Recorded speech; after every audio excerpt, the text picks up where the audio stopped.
This is Joanna Silva, and welcome to my PowerPoint on diversity challenges in the classroom. I'm going to walk you through my vision for an effective classroom community that is welcoming and productive for all students. Today's classrooms are diverse, and when most people think of diversity, they tend to think of ethnicity. And while that's perhaps the most visible element of it, diversity is much deeper and broader than skin color and country of origin.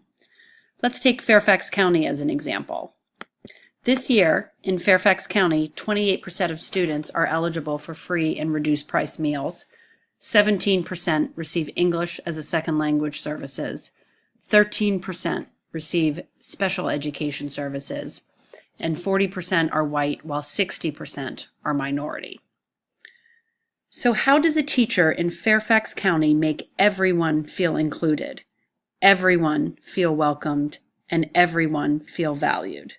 Boys and girls, black and white, the academically struggling, and the high achievers. It's a big task, but there are things we can do.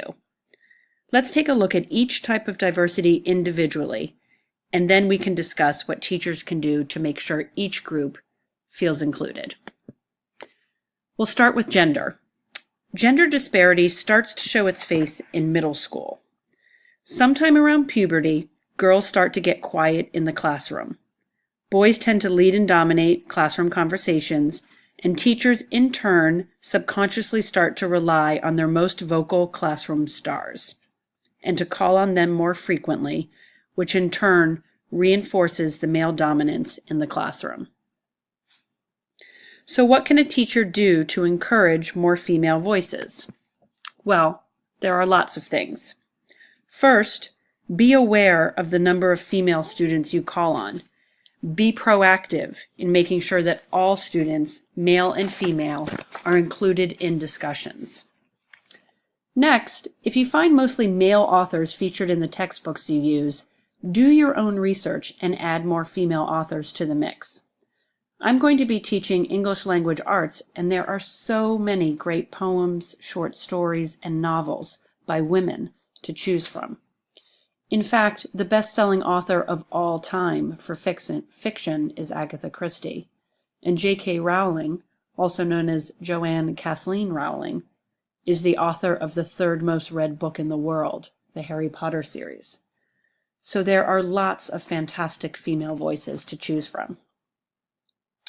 Next, make sure girls are included in the classroom and call out sexist notions or terminology in texts used in the classroom. Do not allow such notions to go unchallenged. If there are historical texts, teach your children, your students, to be critical of the limits placed on women.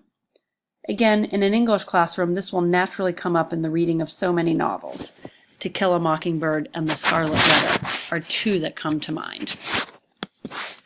Next, let's look at ethnicity. To truly engage students, teachers must reach out to them in ways that are culturally and linguistically responsive and appropriate. Some key things teachers can do to be inclusive are: 1. Know your students as individuals. Do not rely on stereotypes or other students you've had with similar backgrounds to inform you about who this particular student is. 2. Know that even positive stereotypes can be hurtful to the individual student. If you have an Asian American student, for example, you do not want to assume that they already know the material, that new concepts will come naturally to them, or that they are self-driven. 3. Have culturally relevant curriculum and culturally relevant texts whenever possible. And 4, have bulletin boards that are culturally inclusive and have key signs in multiple languages. Next, the adolescents of immigrant families. These students live in a very challenging world, or two worlds to be exact. The Teaching Adolescents website notes their life, in a sense, splits in two. On the one hand, they have their life at home and their relationship with the parents, but on the other hand, they have their life at school and in the new country. The parents are usually not immersed in the culture and do not acclimate to the culture as fast as their children. They still hold on to their traditions and live in a different manner, and that same manner of living is expected for the children. Because of this, a student can feel obligated to their family. But in school and in the community, the children are being sent different messages and learning different cultural norms. So the key for a teacher is to know each student individually. A student from Syria, for example, will be coming from a vastly different background than one from Korea. Engage the parents as much as possible to create a bridge between the two worlds. And try to integrate the cultural traditions of your immigrant students into your classroom. Celebrate or note when they have holidays. Next, let's look at socioeconomic status. Students from low socioeconomic backgrounds should not have lower expectations of excellence attached to them. Simply put, children who live in poverty can meet high expectations and standards. So the first thing that teachers can do to create an inclusive classroom is to not view them any differently. Low expectations in particular must be eradicated. Do you need some inspiration? Consider this quote. According to Katie Haycock, good teachers make good schools. Students who get several effective teachers in a row will soar no matter what their family backgrounds, while students who have even 2 ineffective teachers in a row can rarely recover. Next, gifted students. Some quick do's and don'ts for them.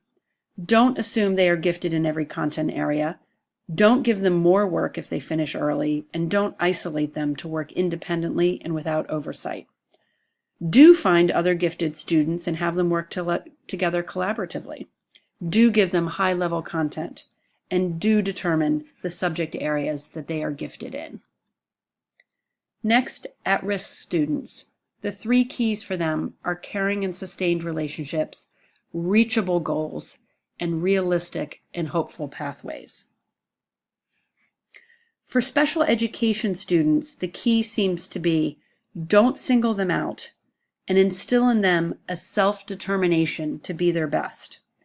Communicate your high expectations to them repeatedly, because so often special education students are acutely aware of what they cannot do, but they are not as aware of their abilities and strengths. And finally, religion in the classroom. In public schools, students are allowed to pray before tests and lunch. They are allowed to wear religious garb, yarmulkes and headscarves, for example, and they are allowed to include their opinions in class discussion and homework assignments if they are not disruptive.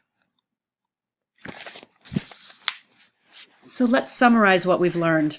The short story is good teaching matters, engaging lessons matter, and inclusive classrooms matter, especially to students of color, students from poverty, and students with more limited language and academic skills. There is so much a teacher can do to positively affect their students' lives, and there is a lot they can do to specifically address their needs.